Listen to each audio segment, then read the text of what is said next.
Hi. It feels really good getting back into Salvian and Marseille this week. Salvian is just as interesting now as he was when I first started researching him a few weeks ago.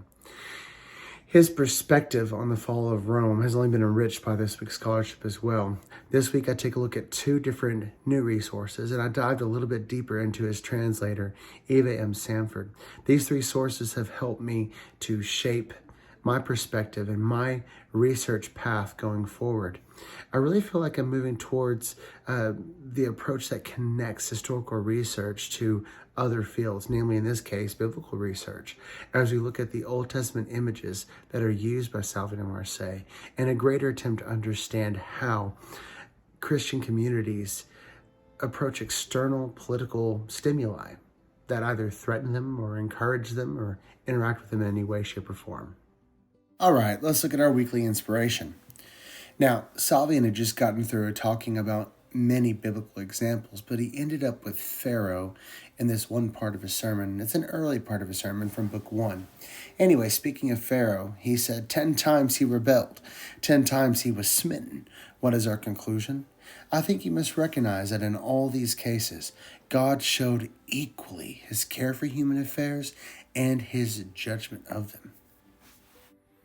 For Salvian, it was important to explain over and over again that God wasn't only justice, that he was also fair.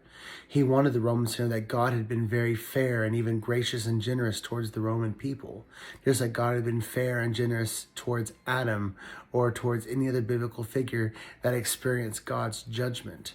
Salvian sees God as a sovereign judge with the rights to judge humanity. So anything that God does to Rome, he is within his rights to do as the divine judge. For Salvian, it's very clear. It's very black and white. There is no middle ground. Rome broke their agreement with God. Rome broke faith with God. As the sovereign, as the king, as the judge, God was laying out his wrath on Rome through the barbarian tribes, just as he had done in the past to Israel.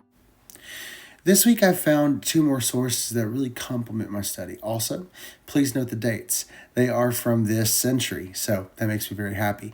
I do have the 1930 translation by Eva M. Sanford on there because she is wonderful, and this week I did a little more work on her introductory analysis of Salvian.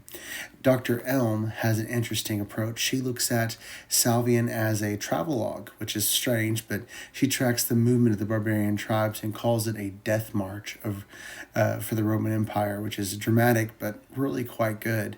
Henry Chadwick, on the other hand, looks at Salvian's relationship with barbarians, and it goes in again to the list of grievances that Salvian had, which build up what Sanford translates as all the rich biblical language from the Old Testament. It was good. This week I felt very encouraged by these really top-notch sources.